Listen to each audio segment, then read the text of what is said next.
Welcome back, ladies and gentlemen. SepNoSia, welcome back your presence. Alright, last time we see Marcus, well, is off to the dreamland forever, along with Andre actually. And now I'm home after doing my solo job. Well, Suoh is amazing, isn't he? Alright, let's just continue. Once again, returning home early, mostly because I had nothing to do with my free time. I went through the usual motions of my return. I received a warm welcome from my sister, showered. What? Showered? Oh, you mean, okay. Hit my more suspicious purchases and finally settled in for the story of her day. Usually I'd just sit and nod as Sara told me about her friends at school, what subjects she had and what she learned, none of which interests me in the least. Today, however, Sara has been playing detective. Ooh, and for once, Brother Dearest is all ears. Oh, I talked to Lucia today. You know what she said? My dear sister, half the time I don't even know what you are saying. Wait, why does that name actually sound familiar? Lucia. Is she a friend of yours? Don't tell me you already forgot. You don't remember? Holy crap, Suoh, you have a bad memory. She's the girl from the news, you know, the one saved by the vigilante? Right, I remember now. Or rather, how could I forget? Her name slipped my mind after what happened today, but the girl herself won't soon be forgotten. Anyway, I asked her about what happened near our school yesterday, but apparently one of the attackers knocked her out, so she doesn't remember much. I think that's bullshit. All she could really confirm was that the vigilante rescued her and disappeared without a trace. Knocked out, huh?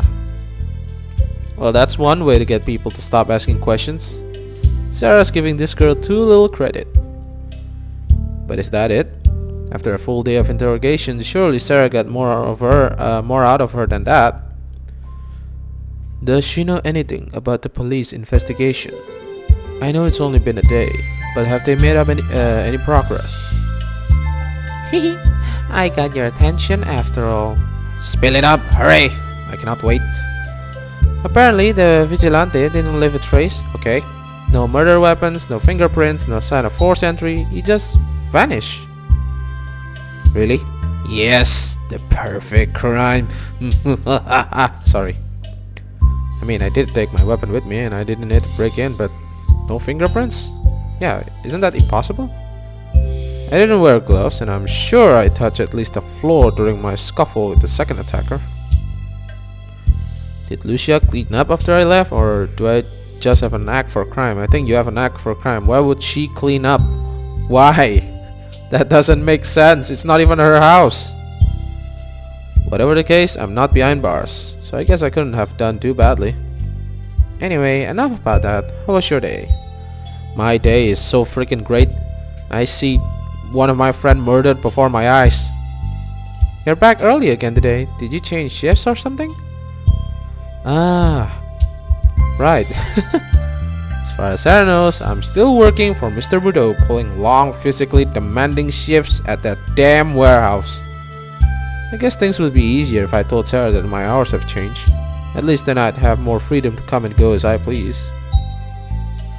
But do I really want to lie to my sister any more than I already am? Choice, huh? Well, let's see. If I'm in a position where I'm already, well, definitely a criminal, no need to say about that. Sometimes lying is good, but to my dearest sister, yeah, why should I lie to her? As always, my favorite technique: instantly change the subject, boys. I'm not sure this is gonna work. She's gonna be like, hey, stop doing that. Well, yeah, she might be confused and then forget, but you know. Should I really go with this? I'm not sure. You know what? Let's just do it. Fuck it. Well, that's one way to derail a conversation. Yeah, just go with my idea. I'm sure it's gonna be great. La di da. What the hell are you doing? It's awfully hot in here, isn't it? Not even remotely. Come on, join me. Eh? Wait a second, what are you? No, stop that, I don't want to. Ooh. There, much better.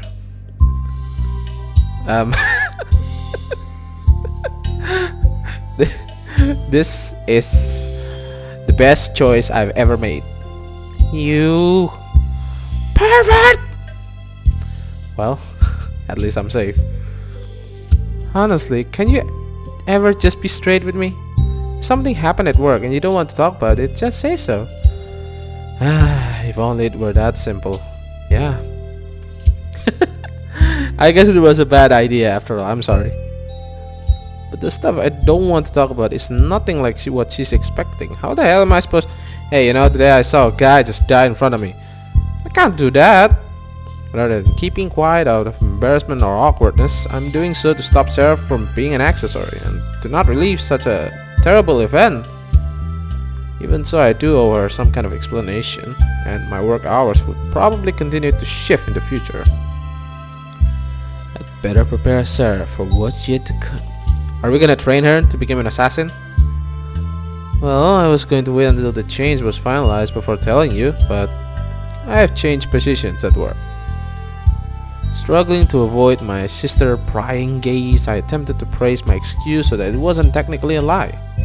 I did change positions after all, just not at the same workplace. Yeah, you're right. A change in position? You mean like a promotion? Oh yes, definitely. She bought it. Yeah, something like that. That's great. It's about time they recognize how hard you work. Oh, of course. Just you watch. Before long, you'll have a cushy office job where you choose your own hours. Yeah, I wish. Unless that guy, the two gentlemen who kills Andre, take me over, maybe. I may have spent the better half of the day just killing time, but the day I get paid to do so is still a long way off. Still, I do prefer Sara's optimism to her skepticism. By the way, did you know? The first time Marcus did lend us $2,000, right? But now he's dead, so, well, thank you for the $2,000. I'll be sure to take over it. I'll take overly enthusiastic and unrealistic over gloomy and suspicious any day. You talk like that twice. As the night progressed, I continued to string my sister along, remaining as vague as I could. I don't want her to get too used to the idea that I'll be back early. At the rate things are going, it's entirely possible that I'll end up working different hours. After all, while I might have been the sharpest tool in the shed back in high school, I do understand my new role in the world and the path it's leading me down. Yeah. In a very short amount of time, I've gone from a high school student to a killer. And a murderer. And a criminal. Sorry. I've watched people die. I watched my partner die. I've killed, and one of these days the one to die might be yours truly. So until my life regains some sense of stability, I can't afford to tell Sara the truth or to get her hopes up. All I can do for her now is to continue providing and to stay alive. Wise choice, my friend. The next day... Ooh, it's nighttime. Thursday morning, September 22nd. As I woke at an unusually early hour, I found myself comfortably sprawled out on our single bed. With Sara notably absent from my side, I had the entire bed to myself and I enjoyed every moment of it. Just as my lengthy hospital stay and financial debt had caused me to forget the taste of real food, so too had our living arrangement denied me such comfort. Having my own bed, a seemingly normal thing for a first world teenager, now felt like a dream come true, one that would last for only a single morning. But as that thought crossed my mind, so did a pertinent question. What is pertinent? Important or what? Where is Sara? Wait, what? Wait. Where is she? Forcing myself to leave the comfort and warmth of my bed, I staggered down the hallway, barely able to remain upright. The hallway was still dark, telling me that I had woken up far too early for my own good, and off to the side I could hear sounds of life from one other human being. Light and faint murmurs were emanating from the living room, and as I approached the source of both, I found... this sounds amazing. What the actual fuck happened to her? What the hell? The room is pitch black, apart from light coming off this television. Why on earth is Sara up this early? For that matter, why am I up this early? Not that it matters for me, it's not like I have to wake up early, given my new career, but as for Sara... Morning, butterfly. I sat down next to Sara, who was wrapped up in a blanket, cocoon style. Butterfly? Oh, come on, it isn't that hard to figure out. Sara really must be tired. Forget it. Anyway, what has you so captivated? The sun is barely even up yet. Is it really worth getting up so early? What? Sara bobbed her head as she grunted, gesturing towards the TV. See for yourself, huh? And yet, he didn't threaten you at all? Aren't you scared that he'll come back for you?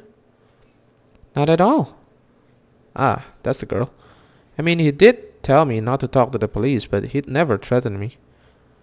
That sounds like a threat to me. Are you sure you didn't get a good look at his face? It wasn't a threat. I should have known you would understand. He told me you people tried to turn this into a witch hunt. You people? Do you mean reporters or law-abiding citizens? That's not what I meant. I mean, that's not what he meant. He would never. What? I am so screwed. Even if she's just making things up, Lucia obviously can't be trusted to keep a secret. Is this time to murder her? You have made the worst mistake of your life, Lucia. I thought I could leave her alone. I thought I could trust her to keep her mouth shut after what I did for her. But if this is how it's going to be, then I'll have to kill her. It's a little worrying that my mind jumped straight to that conclusion. But I can't say it's wrong. Yeah, that girl needs to be silenced, one way or another. I don't want to hurt her. I really don't want to hurt a young girl whose only crime was being in the wrong place at the wrong time. But at the very least, I need to talk to her. Yeah, I guess that's it for the time being. Why is she still dressed up like that? Still a few hours before school. What am I supposed to do now? You could start by getting dressed. Dressed? Huh? You're gonna slap me again or what? What a strange sister I have. Well, she is like you. I mean, as the hours slowly went by, the rest of our morning continued like usual. Sara showered, got dressed, made breakfast, and inevitably left for school. I followed much the same routine, gleefully filling my stomach and lazing about as I wondered what kind of misery my work would bring. But as I witnessed the sight of a uniform-clad schoolgirl leaving the house, I recalled that I had another mission for the day. Dealing with Lucia Kaye. I grabbed one of my new knives purchased after my life-changing experience yesterday and headed for the door. I think we should stock up on knives, you know, like 10 of them. Even if I don't want to hurt Lucia, I realize that I may have no other option. Unfair though it may be, she has become a threat to my new life, and I can't afford to have her lead the police to me. Between the well-being of my sister and I, and the life of an unfortunate victim, the decision is rather... Suoh, Tesla. Just as I was about to leave the house, an unfamiliar man approached my front door. He wore a suit and openly carried a pistol at his hip. Okay, immediately giving me the impression that he was someone I didn't want to meet. Who are you? You'll find that out soon enough. For the time being, please come with me. You won't be performing any collections today. Oh. Acting Sickness. Chapter 6. Offer. Guided by a towering stranger, I descended the eerie, familiar staircase before me. Although I had only visited the underground stadium which awaited me once before, I remembered our destination clearly and knew that my visit meant trouble. Given what I saw last time I was down here, I can't say I'm in any hurry to return. Watching fighters break one another, causing irreparable damage, was an experience I don't want to relive, especially if I'm going to be one of them. I was beyond relief when Marcus told me that I wouldn't have to fight as long as we kept collecting. I couldn't believe how lucky I was walking straight into a job like that. But now that he's gone, I'm being guided down here. It's safe to say my luck has run out. Shit. Once we reached the top of the arena, notably empty and almost pitch black, I was led down a different path. I followed my silent guide through a heavy metal door, hidden behind a vacant vendor standoff to the side of the arena. I followed the path as best as I could, practically hugging the right wall as I made my way down the blind passageway. It proved hard enough to even see my hands as I waved them in front of my face, let alone my destination. All I could rely on was my ability to hear my guide's footsteps. And what felt like the longest few minutes of my life, I finally reached another heavy door akin to the one preceding it. My guide opened the door before I could walk into it, instead blinding me with the impolite PR. What is this? Gandalf, is it you? Are you on the other side, Gandalf? Oh wait. Once my eyes gradually adjusted, for the first time I gazed upon a person I was beginning to think I'd never meet yet recognize immediately. Karasu. Good morning, Mr. Tesla. My apologies for having Kane drag you down here this early in the morning. Surprised by Karasu's appearance and polite manner, I reservedly walked into the room. I had been expecting a fiendish sadist rather than a businessman, so his greeting threw me off momentarily. Nonetheless, I remained skeptical, aware of just what kind of business the man before me ran. If there's one thing running collections has taught me, it's not to take the kindness of others at face value. Furthermore, even if this man looks like an ordinary businessman, only a true sadist could operate underground fights like the one I witnessed. Not at all, sir. I put on a serious expression and spoke calmly, wary of how to act in Karasu's presence. Whatever his true nature, I know better than to be rude to such a powerful man. Tell me, son, do you know why I called you here? I wish I did.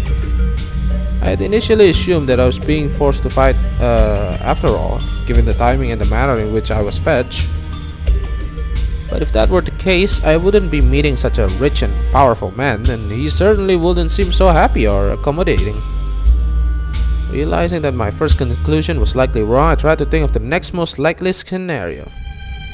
Well, I suppose I've been working for Karasu indirectly for a short while now, and the fact that I'm here means he's been paying attention to me. He noticed me, senpai. If my misdeeds warranted death or even just punishment, Karasu wouldn't need to bring me here or do any of this in person. So that if I'm not here to be scolded or penalized, does that mean... No, sir. I'd better just be quiet. I don't want to jump to any further conclusions. Oh?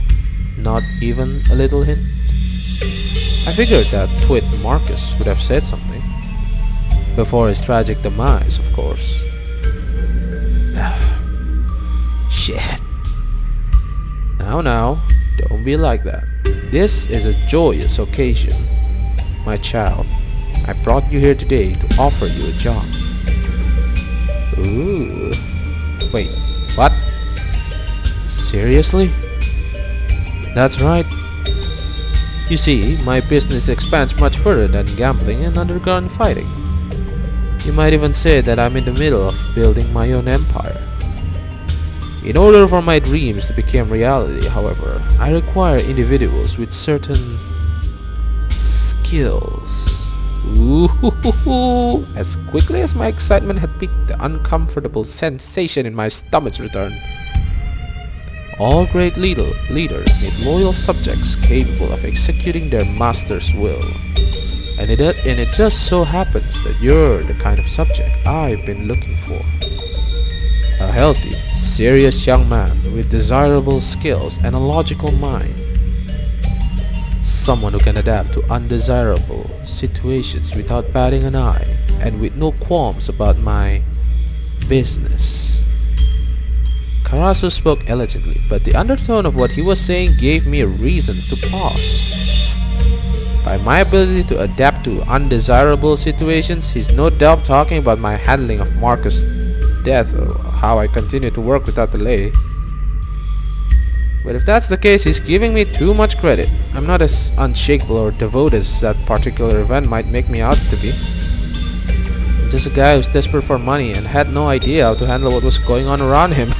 Yeah, I'm just like, damn, I need to do anything to get any money. And you want me? I'm really not that kind of person you're making me out to be. Don't be silly. I know exactly what kind of person you are.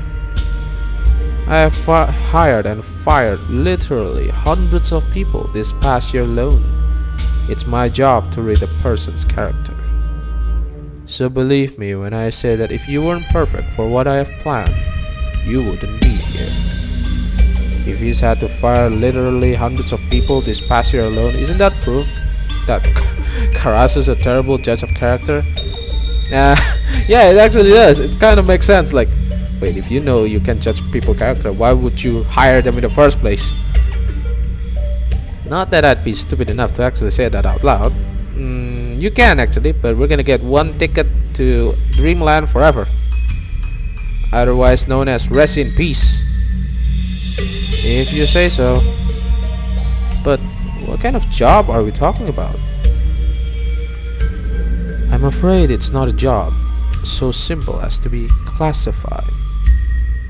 People under my immediate employ rarely have a single job, and the same would be true for you. I cannot tell you more until you accept. Until I accept? Doesn't it mean unless I accept? No, I take that back. Given who I'm speaking to, declining may not be an option at all, because when I decline, like, sorry, I can't do this, man, you know? I'm not up for it. Well, nice meeting you, Mr. Suoh. And voila! RIP! At any rate, Karasu isn't exactly being forthcoming with details. This is like my work for Marcus all over again. Paid in advance, then dragged to an underground arena in the middle of the night. Yep. If I accept, then you'll die. What? I'll be making more money than ever before. Not long ago, I was eating instant food and worrying about whether or not I could pay the rent.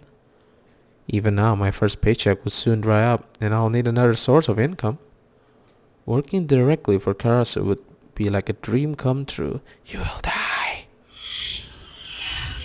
until it kills you. Yes, chances are the job will be dangerous. This offer only manifested after I killed 3 people and left behind my deceased partner. With my suddenly bloody and dubious track record, there's no way this job offer can be anything peaceful or legal. Am I really okay with that? We don't have any other choice. Just accept it. While it's true that I've never been a moral person, I can't deny that I've fallen quite far in a shockingly short period of time. You know, you don't have any options, man. Just do it. Is this my last chance at turning my life around, or have I already progressed past the point of no return? You have already progressed past the point of no return.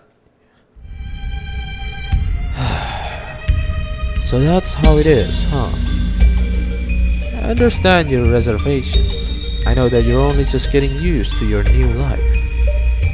You have only been working for me for 2 weeks now, after all. It makes sense that you need more time to come to a decision. I mean, this is a life-changing opportunity, and it's not one you can easily walk away from. However, there is one thing that you should understand. Karasu moved away from his desk, slowly creeping towards me as he spoke. That's very creepy!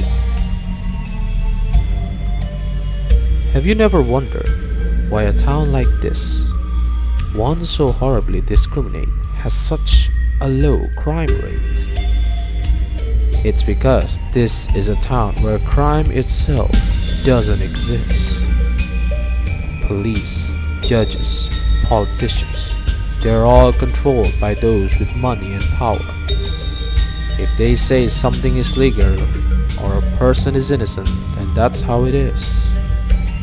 And as one of those wielding such power and wealth, the one who will soon own this town of legal crime is standing right in front of you. So whether you want to succeed, live an enjoyable life, or simply survive, I am the one you must pray to. Well, he does make an amazing point. I expect an answer by the end of the week. Oh shit. Oh shit. Having already lost an hour from my morning, I mindlessly wander around the city, unsure of what to do with myself. How about we train to the gym and make sure our body is ready for when we're gonna do shits like that? My day had been thrown into disarray the moment Kane showed up on my doorstep, and with his insistence that I not show up to work, my entire schedule had been cleared. All that left me with was Karasu's proposal and the weight associated with such a decision. Working for Karasu directly. Who would have thought that getting my partner killed would lead to such an opportunity? You know, that's kind of evil and not nice, but it's not your fault actually. Whether or not it's an opportunity I actually want, however, is another matter altogether. Speaking objectively, I'd surely be making good money. I'd have constant source of revenue, but be able to look after Sara, and maybe even rent a place closer to our old home. On the other hand, any job offer earned through homicide is bound to be dangerous, not to mention illegal. No matter how well it pays, a job that gets me killed isn't worth pursuing. But if we don't accept, we're gonna die. Faced with the dilemma of unplanned free time, I cautiously made my way towards Andre's gym, ready to put my worries aside for a while as I focus on training my body. See? My fucking guess! Again! Damn, I really have a knack for prediction, you know? I think I should be a fortune teller. Until I arrive, however, my concerns weren't going anywhere. Being a collector may pay well, but it isn't terribly interesting. It's also dangerous, as Marcus' death has shown. With that in mind, accepting Karasu's offer might not be a bad idea. If I'm going to risk my life at work every day, I might as well climb the criminal ladder while I do so. And even if I do wind up doing something despicable, I'd rather stoop to a new low than get my guts blown out by some middle-aged whack job. Yeah. That just leaves me with a new, higher-paying, potentially safer and more interesting job offered to me on a silver platter. This should really be a no-brainer. Yeah. Just do it. It's all about dedication and willpower. Ending my train of thought early, I arrive at Andre's gym. I entered the gym through the side door that Marcus and I would usually use, quickly wondering why I bothered. Damn, this place is totally deserted. I can't hear a thing, the lights are off. Aside from the unlocked door, there's no indication that anyone should be here. I guess this explains why we have always gone after work. I thought that gyms typically open early in the day, but apparently not. Oh well, serves me right for trying to take the initiative. Well, you don't know, but Andre's goodbye and rip. I turned around to leave, sensing a presence behind me the moment I did. Ugh! What the hell was that? Is someone here after all? Oh. You wanna fight? Yeah, come get some. Fuck! I tried running to the door, but after a few steps, my assailant struck again. Get him! Snap his neck off! Struck from behind, I fell to the floor without so much as a glimpse of my attacker. You're dead. Cold steel pressed against my throat, accompanied by a low, emotionally deprived voice I'd never heard before. In a matter of seconds, I found myself face down, injured and left with a knife against my throat, outmatched at every turn by my attacker. Don't give him now! Get him! But as I braced myself for the worst, the steel against my throat disappeared, leaving behind only the fear and anxiety it brought with it. Honestly, I don't see why that man's so fascinated by you. The gym's lights slowly turn on, gradually increasing from a low dim to what I consider adequate lighting. Having regained my dominant sense, I turn around to lay eyes on my attacker, not at all surprised by the sight awaiting me. So, you must be Mr. Tesla. Master said to expect you by noon. Oh wait, I'm gonna use Marcus' voice. So, you must be Mr. Tesla. Master said to expect you by noon. Behind me was a young man a few years older than me, dressed in nothing but black. My name is Leon. Pleased to meet you. Leon extended his hand towards me as he spoke. Rather than shake Leon's hand, however, I simply glared back at him, none too happy about the initial greeting he offered. 1 second he has a knife against my throat, the next he wants to shake my hand. Yeah, fuck you. Forget it, it's a little late to be acting friendly now. Seeing that I had no intention of obliging, Leon eventually retracted his hand. Fine then, if that's how you want to do this, let's jump right in. Leon turned his back to me and started to walk towards the ring. Without saying another word, Leon gestured for me to follow me to the ring, opening the door in the cage and inviting me in. He quickly shuffled through an assortment of weapons and pulled out 2 wooden swords, throwing one over to me and taking the other in hand. Any experience with a weapon? Though worried about the intent behind Leon's statement, I calmly thought over his question. I've used things like baseball bats and other sporting equipment, but I doubt that's what he means. Yeah, of course not. The only tool I've used to hurt others is the knife I bought, assuming that counts. No. None. Too bad. Today's gonna be a long day. What? Fuck. After less than an hour of training with my new instructor, I could barely move a muscle. I found it impossible to even defend myself against the onslaught, let alone fight back. I thought that I would have at least stood a change in hand-to-hand combat, but as Leon insisted on the 2 of us using weapons, I suffered an insurmountable disadvantage. What a joke. What kind of training was that supposed to be? All I learned was how truly powerless I am in real combat. After rendering me physically unable to fight, Leon's lesson turned into one of theory.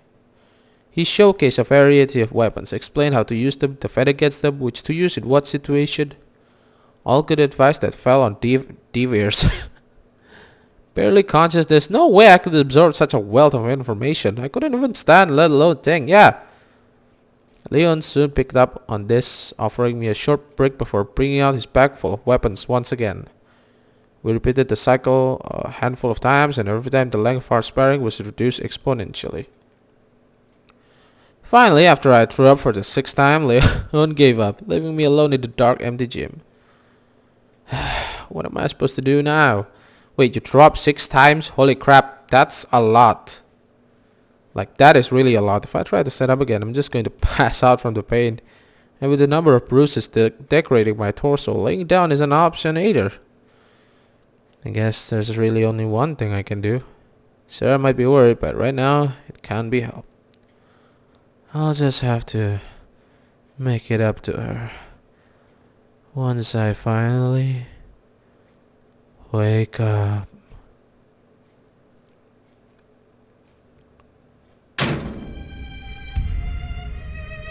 Okay, that was interesting. And again, we're out of time. Sorry guys. Don't worry, we'll always meet every day. Thank you for watching. Be sure to subscribe, like, share, favorite, and also leave a comment. Tell your friends and family about my channel. I'm really thankful for that and appreciate that. So, SepNoSia says, thank you for your presence.